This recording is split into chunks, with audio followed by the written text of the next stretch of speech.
నాకు ఇద్దరు అబ్బాయిలు. మా ఫస్ట్ బాబు పుట్టిన తర్వాత నేను అనుకున్నాను, ఒక పాప ఉంటే బాగుండేది నాకు అనిపించింది. నేను అలా కోరుకోవడానికి 2 కారణాలు ఉన్నాయి. ఏంటంటే ఫస్ట్ ఒక అబ్బాయి తర్వాత అమ్మాయి అయినా, లేకపోతే ఒక అమ్మాయి తర్వాత అబ్బాయి అయినా అని ఇద్దరు అట్లా ఉంటే లైక్ ఏంటంటే ఆడపిల్ల విలువ తెలుస్తుంది, తనకు రెస్పెక్ట్ ఇవ్వడం తెలుస్తుంది, తనతో ఎలా మసులుకోవాలో తెలుస్తుంది, ఎలా ప్రవర్తించాలి అనేది తెలుస్తుంది. మన ఇంట్లోనే ఒక ఆడపిల్ల ఉంటే తెలుస్తుంది మనకి. సో అందుకోసమని ఓకే ఉండాలి, నాకు కూడా ఒక పాప ఉండాలి అనేసి అనుకున్నాను నేను. కాకపోతే అన్ఫార్చునేట్లీ నాకు సెకండ్ టైం బేబీ కూడా బాబే పుట్టాడు.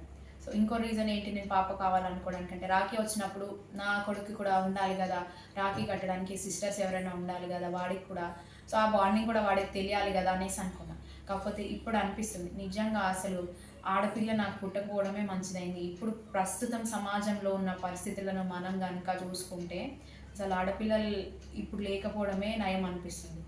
అంత మంచిగా మనం పెంచుకొని, పేరెంట్స్ ఎంతో కష్టపడి అల్లారుముద్దుగా పెంచుకొని, చదివించి, తనను ఒక స్టేజ్‌కి తీసుకొచ్చి, తన ఆశలు, కలలని నెరవేర్చుకుంటుంది ఎలాగోలా అనుకునే టైంలో సో ఎందుకు వాళ్ళని ఇట్లా హింసించి వాళ్ళ జీవితాలను నాశనం చేస్తున్నారు అసలు అర్థం కావట్లేదు. చదువు అనేది మనకు జ్ఞానాన్ని, సంస్కారాన్ని ఇవ్వాలి. అసలు అదైతే ఇప్పుడు ఏ క్వశ్చన్ ఉన్నట్టు కూడా నాకు కనబడట్లేదు. మనం ఇప్పుడు ఎంతో ముందుకెళ్తున్నాం. టెక్నాలజీ చదువు అన్నీ ముందుకెళ్తున్నాం. 60, 70 ఇయర్స్ బ్యాకే బాగుంది. ఇలాంటివి అయితే ఎక్కువ జరగలేదు అప్పుడు. అప్పుడు వాళ్ళకి చదువు అంతగా లేదు. కానీ మనకి ఇప్పుడు చదువు ఉంది. అయినా కూడా ఇప్పుడే ఎక్కువ జరుగుతున్నాయి. అప్పుడున్న కాలంలో మేబీ 60, 70 మన అమ్మమ్మలు, వాళ్ళ అమ్మల కాలంలో సో ఆడపిల్ల పుడితే వాళ్ళకి పెళ్లి చేయడం కష్టము, కట్నం ఇవ్వడం కష్టమని వాటిలకి చేసి చంపేసేవాళ్ళంట. సో అదే నయం ఉంది. దాన్ని ఇప్పుడు జరిగి ఒక 20, 26 ఇయర్స్ వచ్చి తనని హింసించి చంపేసే బదులు అప్పుడే అయితే తను ప్రశాంతంగానైనా చనిపోతుంది కదా. అసలు ఆడపిల్లలకి 6 మంత్స్, 6 ఇయర్స్, 16 ఇయర్స్, 26 ఇయర్స్ అసలు ఏ ఏజ్ గ్రూప్ అనేది వదిలిపెట్టడం లేదు అసలు. ఓన్లీ జెండర్ వేర్ అయితే సరిపోతుంది అంతే. జెండర్ వేర్ అయితే సరిపోతుంది. వాళ్ళ ఏజ్ ఏదనేది అవసరమే లేదు. అట్లా ఉంది సిచ్యువేషన్. సో ఇవన్నీ మనకు ఆగాలంటే ఏదో కోర్టు ఏదో శిక్ష ఇస్తే, లేకపోతే గవర్నమెంట్ తీర్పులు ఇస్తే అంటే అది ప్రస్తుతానికి మన దేశంలో జరగదు. ఇమ్మీడియట్ యాక్షన్ అంటే కంపల్సరీ తీసుకోరు.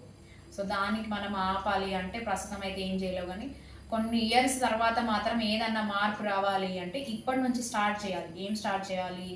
ఆడపిల్లలకి బొల్లు తోమడము, బట్టలు ఉతకడము, ఇంట్లో పనులు చేయడం కాదు. వాళ్ళకి 5 to 6 ఇయర్స్ ఉన్నాయి అంటే సో అప్పటి నుంచే వాళ్ళు సెల్ఫ్ డిఫెన్స్ అంటాం కదా, ఆత్మరక్షణ. దానికోసం ఏమేమి కోర్సులు ఉన్నాయో, ఏమేమి చేయొచ్చో అన్నీ చేపించాలి 5 to 6 ఇయర్స్ నుంచి. అట్లాగే అబ్బాయిలకు కూడా 7 to 8 ఇయర్స్ వాళ్ళకి జెండర్ గ్యాప్ అనేది అర్థం అవడం ఎప్పుడైతే స్టార్ట్ అవుతుందో అప్పటి నుంచి చెప్పాలి. మనం ఆడపిల్లని రెస్పెక్ట్ ఇవ్వాలి, వాళ్ళతో మంచిగా బిహేవ్ చేయాలి అని చెప్పేసి మనం కూడా అబ్బాయిలకి, మగపిల్లలకు కూడా చెప్పాలి. అమ్మాయి అయితే ఎక్కడికి వెళ్తే 7 to 8, 7 o'clock, 8 o'clock నైట్ అవుతుందంటే ఎక్కడ ఉన్నావు, ఎవరితో ఉన్నావు, నీ ఫ్రెండ్స్ ఎవరు, ఏం చేస్తున్నావు, వాళ్ళ ఫోన్ నెంబర్స్ ఇవ్వు నాకు, ఫోన్ ఎంతసేపు మాట్లాడతావు, నువ్వు ఎక్కడికి వెళ్తావు, ఎంతసేపు నీకు బయట పని ఏంటి అని అమ్మాయిని ఎట్లయితే అడుగుతారో నువ్వు అబ్బాయిని కూడా అట్లాగే అడగాలి. ఎంతసేపు నువ్వు బయటకు వెళ్తున్నావు, ఎవరెవరితో ఉన్నావు, ఇంతసేపు నీకు బయట పని ఏంటి, ఇలాంటివి అని అడుగుతాను. అమ్మాయిని అడుగుతున్నావు తను బయట ఉండడం సేఫ్ కాదు అని చెప్పేసి. అట్లాగే అబ్బాయిని కూడా అడుగు. అబ్బాయిని అడిగితే వాడు లోపల ఉంటే కదా అమ్మాయిలు సేఫ్గా ఉంటారు. అందరు అలా ఉంటారని కాదు. ఇలాంటివి స్టార్ట్ చేస్తే కనీసం 100లో 99 ఆగకపోయినా ఎక్కడో ఒక్కటైనా ఆగినా సరిపోతుంది కదా. సో ఇలాగైతే అమ్మాయిని మానిటర్ చేస్తారో పేరెంట్స్, ఎటు వెళ్తుంది, ఏం చేస్తుంది, ఎవరితో మాట్లాడుతుంది, ఎక్కడికి వెళ్తుంది, ఇదన్నీ ఎలాగైతే మానిటర్ చేస్తారో అబ్బాయిలకు కూడా అలాగే మానిటర్ చేయాలి. అండ్ చిన్నప్పటి నుంచి అబ్బాయిలకి అమ్మాయిలంటే రెస్పెక్ట్ ఇవ్వాలి. మన మదరా, మన సిస్టరా, మన కజినా వాళ్ళు ఎలాగో వాళ్ళు కూడా అలాగే, నీ ఫ్రెండ్స్గా లేకపోతే బయట అమ్మాయిలు కూడా అలాగే అని వాడికి చిన్నప్పటి నుంచి చెప్పాలి. సో 7, 8 ఇయర్స్ నుంచి, 10 ఇయర్స్ నుంచి వాడికి చెప్పాలి. అట్లనే అమ్మాయిలకు కూడా ఈ అంట్లు తోవడం ఇవి ఏమి ఎక్కడికి పోవట్లేదు, అవి ఎప్పుడైనా నేర్చుకోవచ్చు. కానీ సెల్ఫ్ డిఫెన్స్ మాత్రం మనం చిన్నప్పటి నుంచే నేర్చుకోవాలి. మనల్ని మనమే ప్రొటెక్ట్ చేసుకోవాలి. ఎవరు రారు ప్రొటెక్ట్ చేయడానికి. సో ఈ 2 విషయాలు జరిగితే మేబీ ఒక 15, 20 ఇయర్స్ తర్వాతకి ఇవి ఏమన్నా కొద్దిగా ఆగే ఛాన్స్ ఉంది తప్ప లేదు. ఎందుకంటే పేపర్ చూస్తున్నామంటే రోజు ఇదే ఒక న్యూస్, రోజుకొకటి న్యూస్ అయినా, ఫోన్లో అయినా, ఎక్కడైనా రోజుకొకటి. ఈ స్టేట్లో జరిగింది, ఆ స్టేట్లో జరిగింది, ఇక్కడ జరిగింది, అక్కడ జరిగింది అని చెప్పేసి చూస్తూనే ఉన్నాం. కోల్కతాలో జరిగింది ఒక 10 days అవుతుంది అనుకుంటా. అది ఆల్రెడీ జరుగుతూనే ఉంది. దాని మీద జడ్జిమెంట్ ఇంకా రాలేదు.